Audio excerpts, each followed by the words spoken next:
Part 1. You will hear a conversation about the International Arts Society application.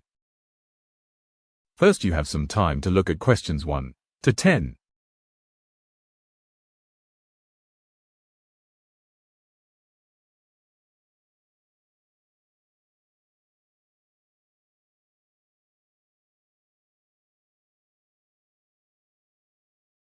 Now, listen carefully and answer questions 1 to 10. Hi. I'd like some information about joining the International Arts Society. That's no problem. What exactly can I help you with? First of all, I'd like to know about the membership fee. Well, there are 2 types of membership. Can you tell me what they are? First, there is lifetime membership, which means that you can have access to all the facilities at the Society itself and all exhibitions. Plus, you can have discounts to various events at affiliated arts organisations here and abroad. And on top of that, you can use the lifetime members' room. How much is that type of membership? Well, the lifetime membership fee is £1,537. OK. It's rather a lot to pay in one go. What about the other membership? The ordinary membership, that's £193 per year. That sounds a bit more reasonable. What does that entitle you to? You can visit the Society, including the exhibitions, the library, and follow the arts programmes on weekdays during the opening times from 10 a.m. to 9 p.m. and at the weekend between 10 a.m. and 5 p.m. On Saturday, if there's a special event like a lecture or restricted showing of an exhibition, then it opens until 9 p.m. So, what is the difference between this and the lifetime membership? In the long run, you save money, as you're making a one-off payment. And you have exclusive use of the lifetime members' room. OK. What arts programmes do you run? Well, the Society has a very extensive programme to cater for all tastes. There's a series of exhibition rooms for the permanent collection of paintings, watercolours and sculpture. And then there's a new exhibition area which opened at the beginning of the year. And we run a series of courses and lectures to go with the exhibitions. Can I ask about the lectures? What is scheduled for this year? The latest list is in this leaflet. Oh, yes. That looks very good.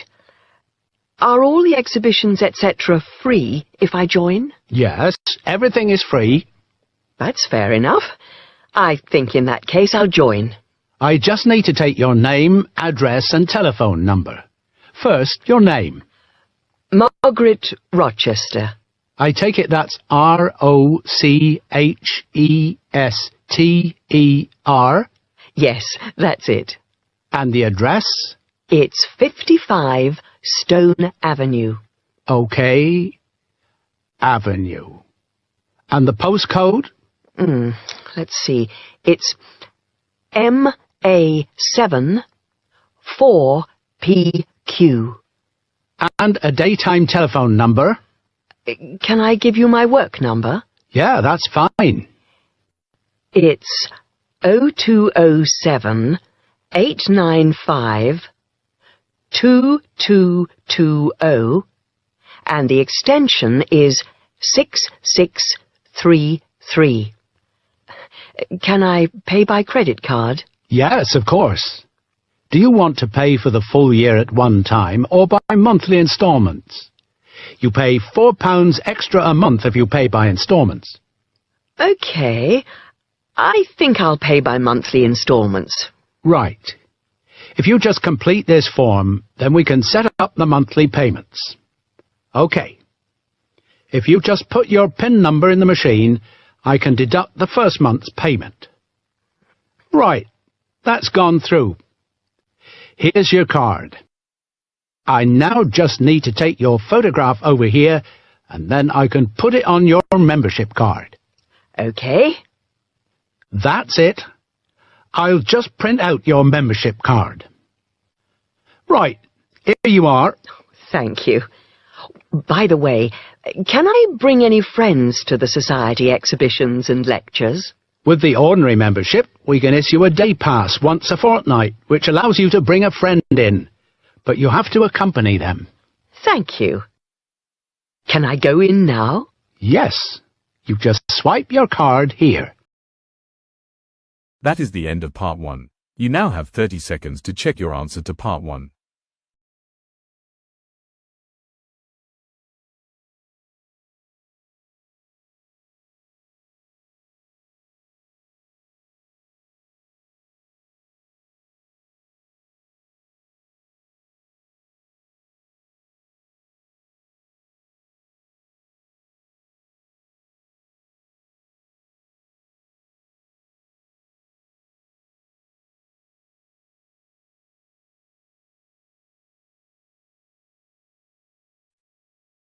Part 2. You hear a club leader giving information to a group of young people who are planning to do a 2-week holiday course at the 𝗜𝗟𝗏 Centre. First, you have some time to look at questions 11 to 15.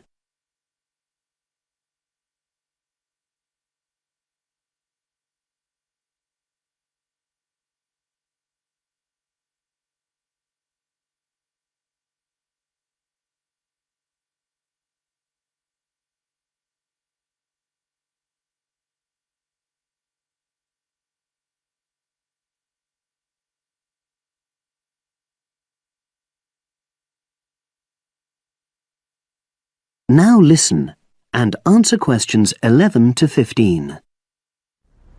Hello, everyone.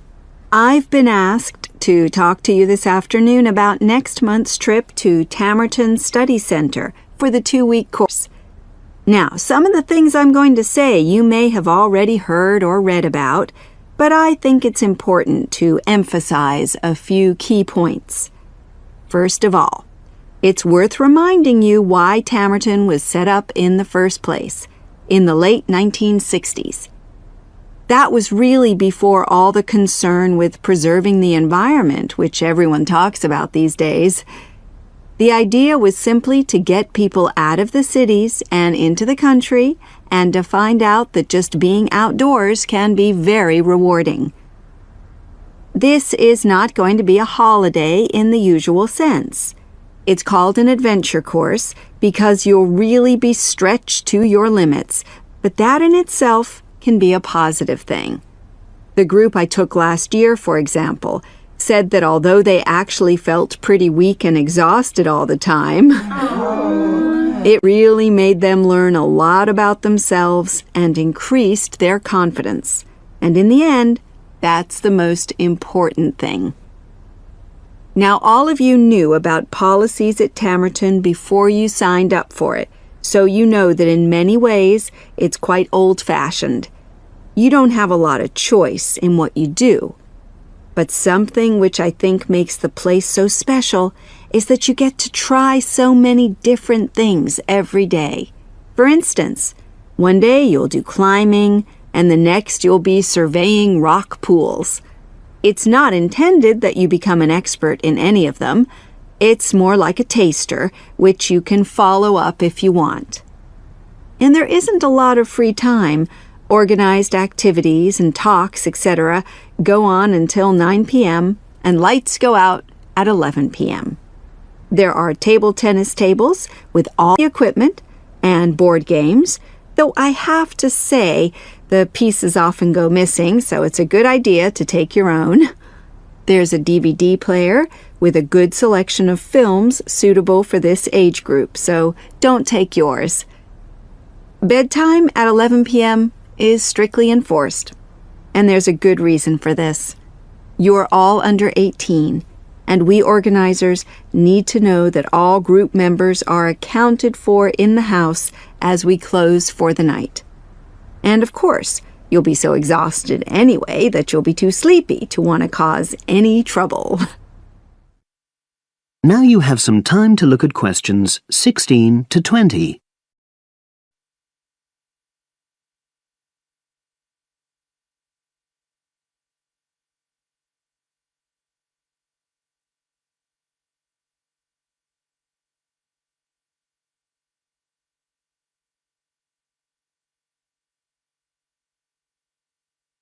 Now listen and answer questions 16 to 20. Now, what should you pack? The information sheet tells you a lot about what clothing to bring. But what about other things? Well, Tamerton House has its own small shop, but anything bigger is several miles away, so you won't have many opportunities for buying supplies. So in this last part of my talk, I'm going to explain what objects you should take with you to the center, what you can take if you want, and also, very importantly, what you cannot take. Several of you came up to me before this talk and asked whether you can take things like kettles or hair dryers. The answer is there are plenty of these electrical appliances available in the center, and they are of the proper voltage and are checked regularly. Yours may not be, so the rules at Tamerton say you can't bring them into the center because it's considered a fire risk. Remember, it's a very old house. Now, another question was about cell phones. Although you definitely can't have them on during inside talks, you equally definitely need them when you're out on exercises. So they're a must, I'm afraid. Anybody who wishes to talk to me about borrowing a phone for the fortnight, please see me after this talk. Now, the weather's heating up at the moment, and you'll be outdoors a great deal. If you wear proper clothing, especially a hat, sun cream is optional. Also, they sell high-factor cream in the shop, so you don't have to take any of your own unless there's a special kind you use. Now, there's a special note about things like deodorants, which come in aerosol cans. I need to tell you that these are banned in the center because apparently they have the habit of setting off the fire alarms. If you want to take an aerosol can, you'll actually be at risk of being told to leave. And finally, people have been asking about whether they need to take towels. Well, the center does provide 1 towel per guest, which you're required to wash yourself. If you're happy with that, then don't bring another. If not, take one of your own. Just remember how much outdoor exercise you'll be doing and how dirty and wet you'll be getting. You might.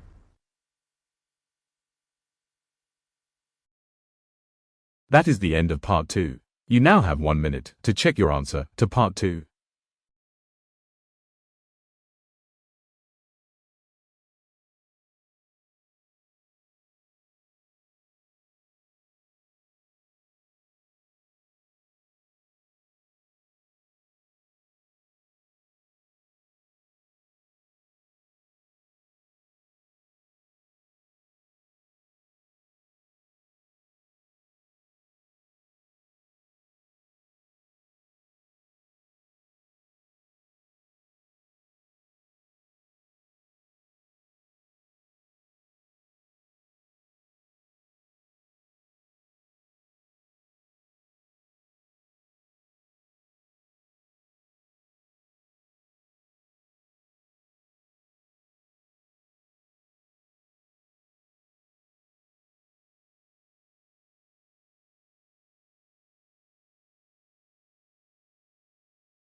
Part 3.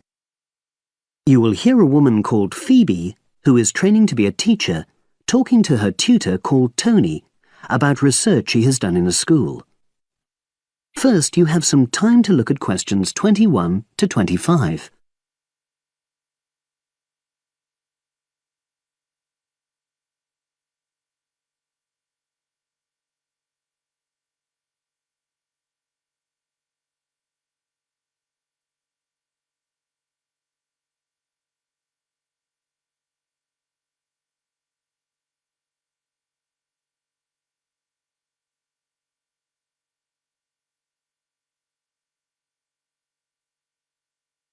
Now listen and answer questions 21 to 25.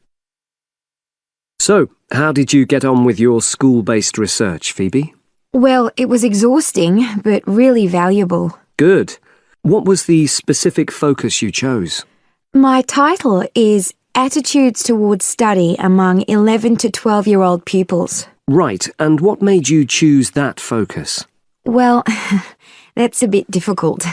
Lots of my classmates decided on their focus really early on, mainly on the basis of what they thought would help in their future career, in their first year's teaching. So that's what helped you decide? Actually, it was that I came across a book written by experienced teachers on student attitudes, and that motivated me to go for the topic. Okay. So what were your research questions or issues? Well, I wanted to look at the ways students responded to different teachers, particularly focusing on whether very strict teachers made teenagers less motivated. And from your research, did you find that was true? No, not from what I saw, from my 5 days observation, talking to people and so forth. Okay. We'll talk about the actual research methods in a moment, but before that, can you briefly summarise what your most striking findings are? Well, what really amazed me was the significant gender differences. I didn't set out to focus on that, but I found that boys were much more positive about being at school. Girls were more impatient. They talked a lot about wanting to grow up and leave school. Very interesting. Yeah, it is. From doing the research, it was clear to me that you might start out to focus on one thing, but you pick up lots of unexpected insights. Right. Did you get any insights into teaching? Yes, certainly. I was doing a lot of observations of the way kids with very different abilities collaborate on certain tasks, help each other. And I began to realise that the lessons were developing in really unexpected ways. So what conclusion do you draw from that? Well, I know it's necessary for teachers to prepare lessons carefully, but it's great if they also allow lessons to go their own ways. Good point. Now, I'm really pleased to see you doing this. Analysing and drawing conclusions based on data. But surely this isn't proper data. Because it's derived from such small-scale research. Well, as long as you don't make grand claims for your findings, this data is entirely valid. I like the way you're already stepping back from the experience and thinking about what you've learned about research. Well done. But I know I could have done it better. As you become more experienced, you'll find ways to reduce the risk of difficulties. Okay. Now you have some time to look at questions 26 to 30.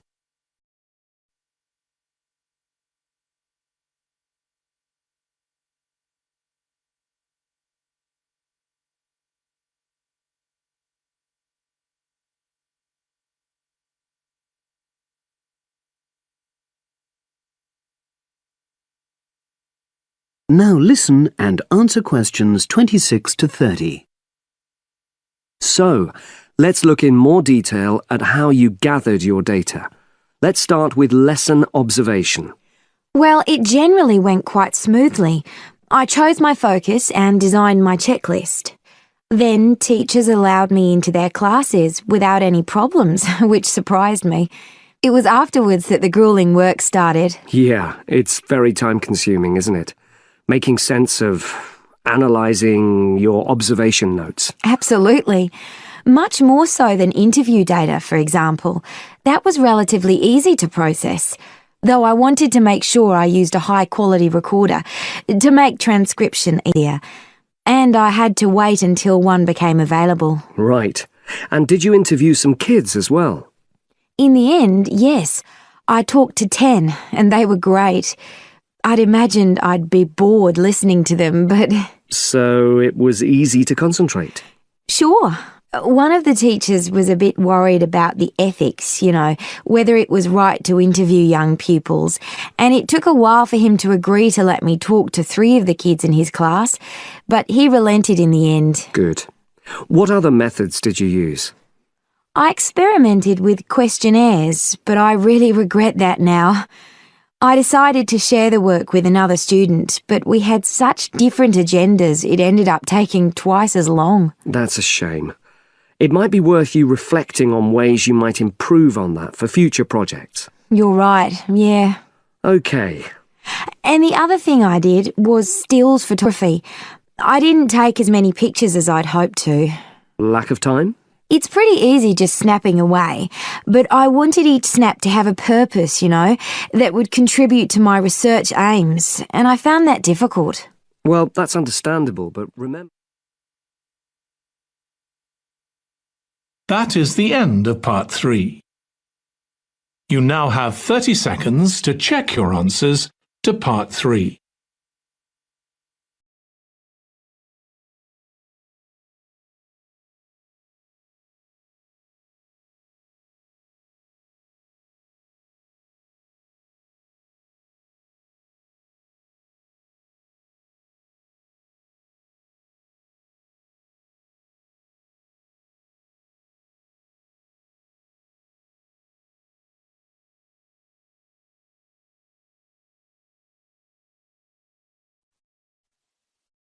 Part 4. You will hear a lecture about airport design. First, you have some time to look at questions 31 to 40.